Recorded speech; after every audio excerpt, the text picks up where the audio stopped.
आज का टॉपिक है नर्व इम्पल्स। तो उसका डायरेक्शन क्या है, आइए समझते हैं बारी बारी से। यह न्यूरॉन का, नर्व सेल का एक्सॉन पार्ट लिए, ठीक है, एक्सॉन का पार्ट लिए। अब इसके इस न्यूरॉन के ये एक्सॉन पार्ट के बाहर को एक्स्ट्रा सेल्यूलर फ्लूइड, मतलब इधर मटेरियल जो है एक्स्ट्रा सेल्यूलर कहेंगे, हाँ इधर को कहेंगे इंट्रा सेल्यूलर। तो लिख देते हैं, बाहर में जो है उसको कहेंगे एक्स्ट्रा सेल्यूलर, ठीक है पार्ट। ये भी है कौन चीज, एक्स्ट्रा सेल्यूलर। इस अंदर वाले को क्या कहेंगे, इंट्रा सेल्यूलर, ठीक है। तो इसमें क्या होता है, हम यहाँ बनाना चाहेंगे, इसमें इन्हें तो इसी को आगे बढ़ा देते तो बेहतर होगा, इसी को आगे बढ़ा देते। इसमें क्या होता है, इसमें सोडियम पोटेशियम पंप एक ये चीज होता है, और एक होता है सोडियम वोल्टेज गेटेड चैनल, ये जी है, सी गेटेड चैनल। और एक होता है पोटेशियम वोल्टेज गेटेड चैनल, सी है ये, ठीक है, इसमें होता है। अब ये क्या है, तो इसमें ये समझने के लिए इधर ये चीज लिखे हैं। अब इसके बाहर जो सोडियम आयन है, ये सोडियम आयन इधर है, और इंट्रा में पोटेशियम आयन है, और इस कंडीशन को हम कहते हैं रेस्टिंग पोटेंशियल। ये अभी पोलराइज्ड पोटेंशियल में, ये रेस्ट में, अभी इसमें कोई स्टिमुलेशन नहीं हुआ, ये स्थिर है अभी। तो इसको कह सकते हैं कि पॉजिटिव ज़्यादा बाहर में है तो इसका मतलब बाहर पॉजिटिव हो जाएगा, इसकी संख्या कम है तो ये निगेटिव हो जाएगा। इस स्थिति को, इस स्टेज को हम लोग कहते हैं कि ये पोलराइज्ड, या पहले लिख दें इसको पोलराइजेशन, इसको कहते हैं पोलराइजेशन। इसी कंडीशन को पोलराइज्ड पोटेंशियल कहेंगे, पोटेंशियल कहेंगे, ठीक ना। या इसको हम लोग रेस्टिंग पोटेंशियल कहते हैं, रेस्टिंग पोटेंशियल कहते हैं, पोटेंशियल कहते हैं। अब ये रेस्ट में है, अब तक इसे कोई मैसेज नहीं आ रहा है कि फिर वो आगे बढ़ेगा, इंफॉर्मेशन, इलेक्ट्रिकल सिग्नल्स या केमिकल सिग्नल्स अब तक नहीं आया है। आइए हम देखते हैं कि ये जब पोलराइजेशन, ये पोलराइज्ड पोटेंशियल है तो आगे क्या होता है। यहाँ बहुत इंटरेस्टिंग है, वेरी इंटरेस्टिंग है, यहाँ ध्यान देने की ज़रूरत है। मैंने क्या कहा कि सोडियम, ये सोडियम पोटेशियम पंप है, ठीक है ये, और मैंने कहा कि ये सोडियम वोल्टेज गेटेड चैनल है, और ये जो है पोटेशियम वोल्टेज गेटेड चैनल है, ये जी है, ठीक है। हाँ,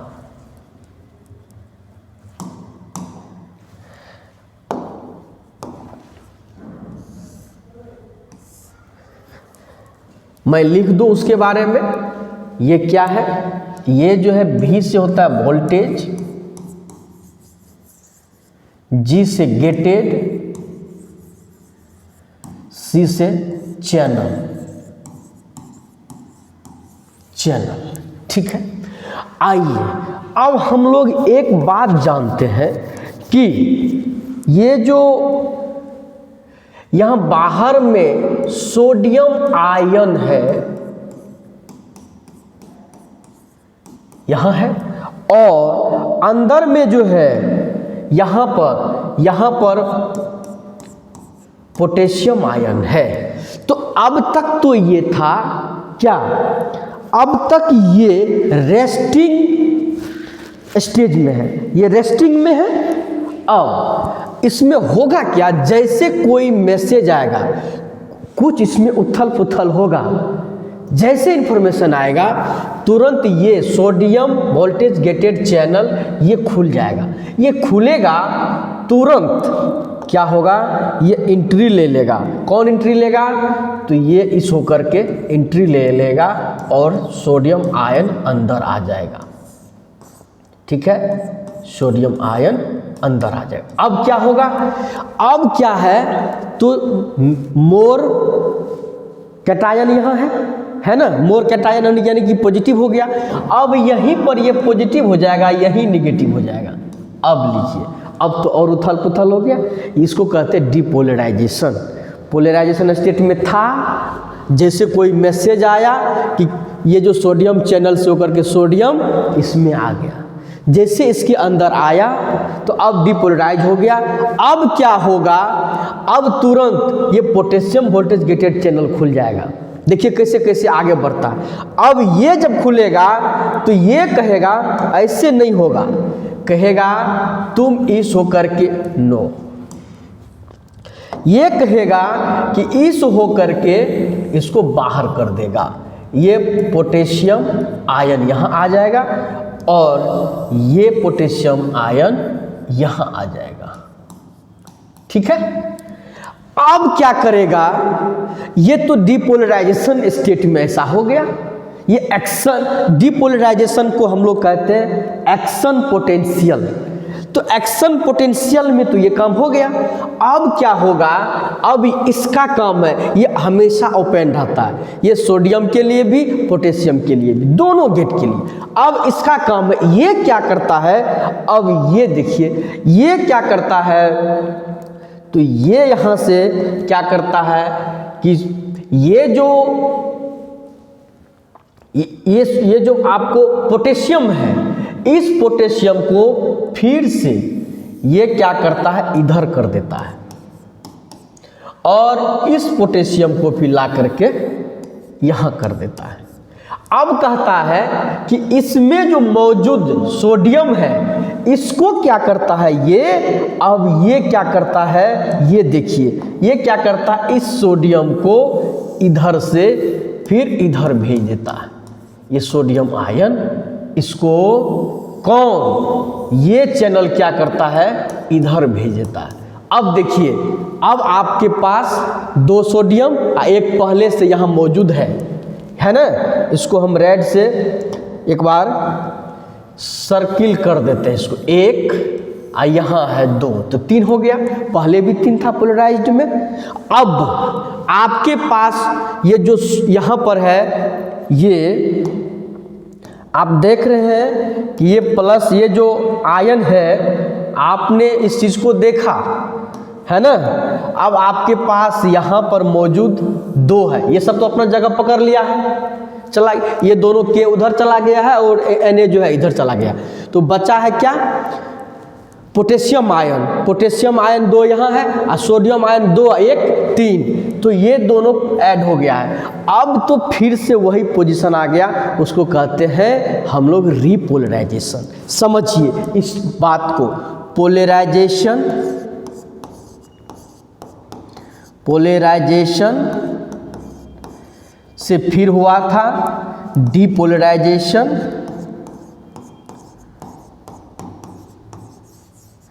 फिर हुआ था रीपोलराइजेशन,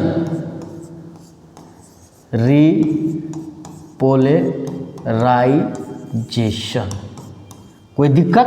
अब हम लोग इसको एक बात तो कह सकते हैं, क्या एक बात हम लोग इसको कह सकते हैं कि पोलराइजेशन का यहाँ हम लोग क्या कहते थे, इसको रेस्टिंग पोटेंशियल, क्या कहते थे, रेस्टिंग पोटेंशियल, ठीक है। इसको हम लोग क्या कहते हैं, एक्शन पोटेंशियल, एक्शन पोटेंशियल, ठीक है। अब हम आते हैं इसको ग्राफ में समझते हैं, इसको ग्राफ से समझते हैं। मैंने एक ही में ये बना दिया है, तो अलग अलग भी बना सकते हैं, जैसे कि एक बार पोलराइजेशन का दिखाते, फिर से यही फिगर बनाते डिपोलराइजेशन का, फिर से यही फिगर बनाते रिपोलराइजेशन का, ठीक ना, और तब फिर से पोलराइज करते। तो हम इसी में समझा दिए हैं। अब आगे बढ़ते हैं कि इसको हम लोग ग्राफ में कैसे समझते हैं। आइए देखते हैं ग्राफ में। तो सबसे पहले हम एक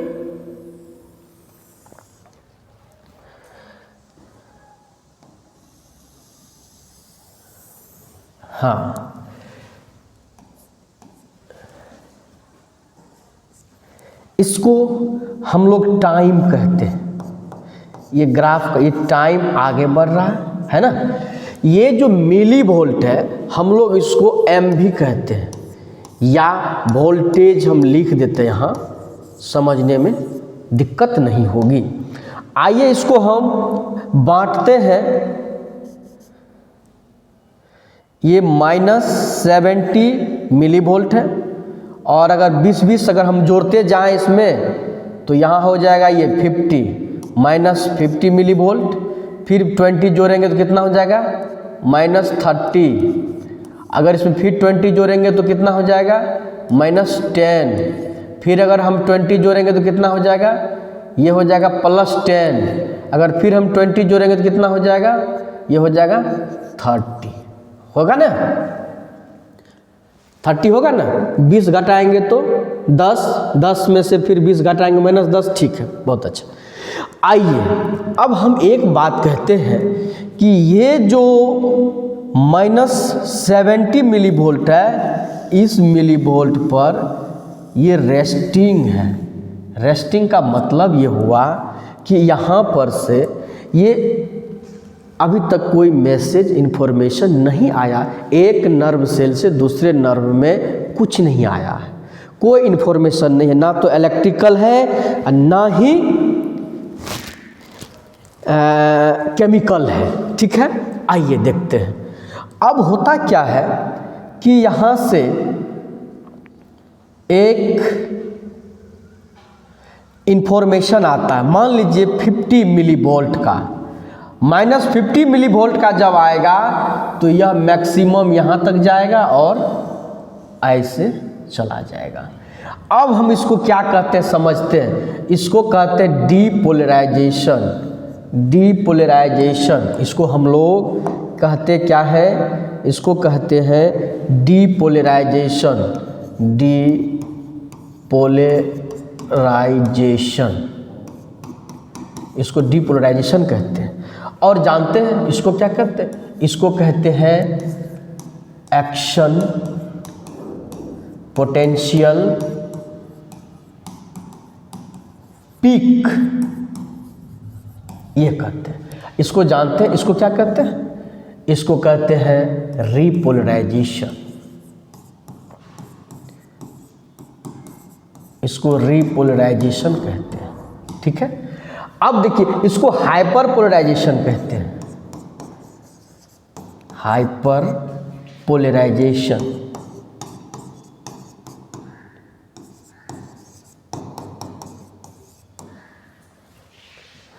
अब एक बात को समझिए, जब -70 पर जो रेस्टिंग था, रेस्टिंग इस पर जो रेस्ट में था, ऐसे चल रहा था, जैसे मान लेते हैं कि -55 पर -55 मिली वोल्ट का मैसेज आया, तो ये क्या करेगा, माइनस अगर हम 60 ले लें, -60 ले लें, तो जानते हैं क्या होगा, ये मैसेज कुछ इस तरह से आएगा।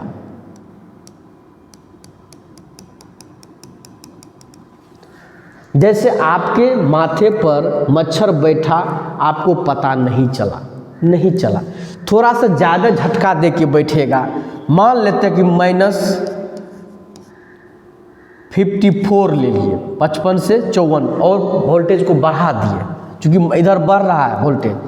तब क्या होगा जानते हैं? तब क्या होगा? तब ऐसे होगा, तब भी जो है पता नहीं चलेगा। अब हम आते हैं इस पर, जैसे -50 मिली वोल्ट पर आते हैं तब तो ले दे के चल देता है। तब तो इन्फॉर्मेशन एक सेल से दूसरे सेल को, फिर तीसरे सेल को, इसी तरह से होते होते ब्रेन तक मैसेज आ जाता है, या ब्रेन से फिर वहाँ तक मैसेज जाता है। ये मैसेज जो आता है सेंसरी ऑर्गन से, नर्व सेल से दूसरे नर्व को, न्यूरॉन से, न्यूरॉन टू न्यूरॉन जो मैसेज जाता है इलेक्ट्रिकली और केमिकली, इसी प्रकार से जाता है। समझ रहे हैं बात को? कम का जाता तो पता, इसीलिए जानते हैं कभी कभी आपके कान पर मच्छर या गाल पर मच्छर खून चूस रहा होता है, आपको पता नहीं चलता है, कभी कभी पता चल जाता है, कभी कभी पता नहीं चलता। कारण यही है, अगर आपको -70 मिली वोल्ट है, पता नहीं चलेगा, उस मच्छर का कोई आता पता नहीं चलेगा आपके गाल पर खून चूस रहा है। -55 पर है, थोड़ा सा तो है, अगर ध्यान उस पर दिए रहते तो पता चलता। अगर ध्यान कहीं और है, मतलब तन यहाँ मन कहीं और, तो तब जो है सो पता नहीं चलेगा। अगर पूरा ध्यान रहेगा तो -55 वाला पता चल जाएगा, नहीं तो नहीं चलेगा। 54 वाला भी नहीं चलेगा। जब 50 पर आ जाता है, इतना मिली वोल्टेज आता है, तब तो तुरंत पता चलता है मच्छर बैठा है खून चूसने के लिए, मार मच्छर को भगा।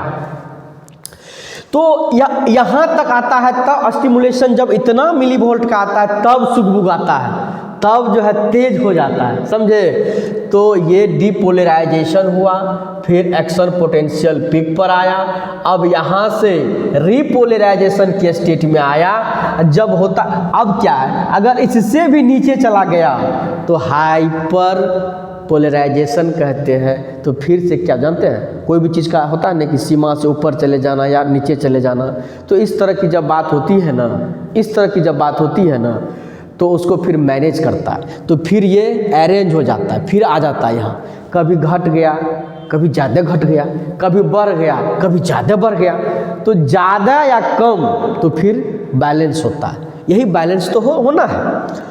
तो अब आप समझ गए कि ये जो मिली वोल्ट है और टाइम है, किस तरह से सिग्नल आगे बढ़ता है, इसी प्रकार से सिग्नल आगे जाता है।